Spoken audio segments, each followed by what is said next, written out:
ในวิดีโอในก็ตีอ่อนพี่น้อยก็เขามาเลยว่าเขาดังกว่าเฮ็ดวัดเนี่ยมันเป็นจังพองแลมีจังพองในยมยาว่าพี่น้อยก็ขอตีเลยหาในเอาเป็นตั้งฮู้แล้วก็ในมันจังว่าฮู้ไว้หรือเสียไว้ฮู้นั่นใน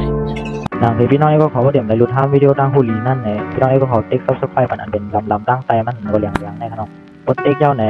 แล้วก็ขึ้นติ๊กปันหิ่งอันเป็นทางหิ่งนั่นตั้งใจดียิ้มถ่ายใจวิดีโอนั่นมันจะปันเฮาว่ามีวิดีโอเข้ามาแทงมีวิดีโอใหม่เข้ามาไหนติ๊กอันเป็นอ้อไหนนั่นขนมทางหิ่งนั่นแล้วก็อย่าไปลืมติ๊กไลค์แต่บันแห้งขนมข้าวก็ดีคัดแต่เฮ็ดวิดีโอตั้งหูตั้งหันจะได้ลงบันพี่น้อยก็ขอไลค์หูขนมอันไรหันอยู่ในก็จะเป็นมือพองยามขี่รถกว่าขนมตัดดีกว่าเฮ็ดวัดไหนเป็นโปรแกรม2ยาวอันไหนกว่าโปรแกรม1ไหนที่ไรกว่ามันเดี๋ยวมีตัวเฮ็ดว่าไหนเขาเดี๋ยวไรลงซื้อว่าเขาเดี๋ยวเฮ็ดวัดก่อน1ไหนไรลงซื้อไว้ทางว่าเดี๋ยวเฮ็ดยกว่าไว้นั้นเพิ่นได้ขึ้นมาจังว่าเช่งกันให้ไหนกันเนาะนัดกันตอนตัดดีกว่าทางคำบอกคำ1ได้ที่ไรกว่าสแกนนิ้วมือค่ะเนาะกับหางนิ้วมือเขาลายนิ้วมือเขาจะไหนโปรแกรม2เลยก็ขึ้นไรกว่าไถแคบหางอันเป็นตั้งสูงเอาให้สแกนนิ้วมือละลายนิ้วกับขนมความ2ในโปรแกรมอันดีกว่าในกันเนาะ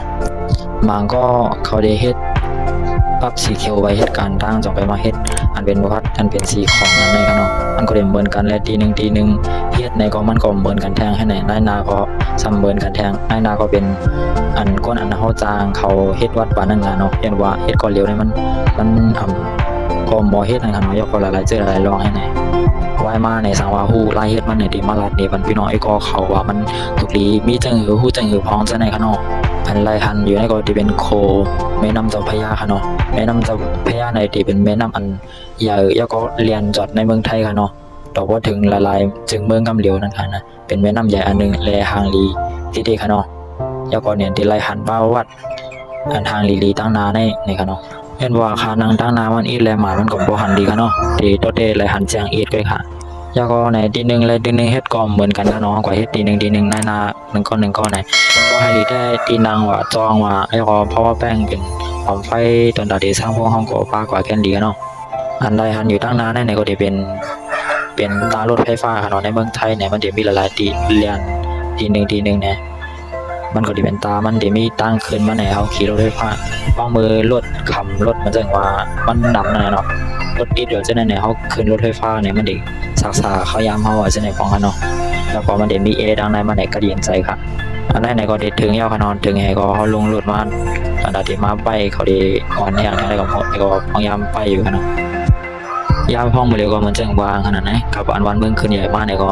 ที่เปิดนำจะในก็ตาโลก็มันเอามือเขากับตรงไงก็มันไหลออกมาห่างไปมันนะเนาะป้อมตรงก็ปิกพอต่อมันกำเหลวนะอันเป็นเครื่องซักที่มาเตียนต่างคนอันวางเขาก็มาได้ไหนผมพิดค่ะเนาะเปลี่ยนดีๆค่ะที่ไรมาเฮ็ดบอกในก็ได้เป็นที่สำนักงานส่วนหลวงวันหมายไทยสำนักงานส่วนหลวงนะครับที่เขตส่วนหลวงครับอันใดหันในก็ได้เป็นตั้งเขาวันไหนก็อันในขายอันเป็นไว้ยังทางสู้ค่ะเนาะเขาปีมาอย่างเงี้ยบางทีก็โลบางก็บ่มโลค่ะในที่เป็นตั้งเขามันก็ได้ซักษาอยู่ค่ะน้องนางไปอยากก็ไล่ไปที่โฮมมันว่าจะไหนบอกหนึ่งมันก็เหมือนกันค่ะเนี่ยมันจังข่าวว่านั่นน่ะจองเพราะว่าแป้งกินดังซะไหนเพราะว่ามาแค่นี้ในก็มาเวกาเดี๋ยวมาเวกินตั้งเกณฑ์ซะไหนค่ะเนาะอันนั้นก็ได้ขึ้นบอกมือยาวคามาเสียมือ9 โมง 10 โมงฉะนั้นขึ้นมือก็มี4 โมงมือถึงก็4 โมง 5 โมงฉะนั้นเอาค่ะเนาะเอาค่ะพี่น้อยก็ขอให้ผู้สาวเนี่ยก็คอมเมนต์ไว้ดังใจถามไว้เลยค่ะเนาะแล้วก็อย่าไปลืมติ๊ก Subscribe ติ๊กไลค์ปั่นแห้งเขาในช่อง YouTube แล้วก็ตั้งเพจเลยค่ะเนาะจอยทบกันทางค่าใหม่สงค่า Goodbye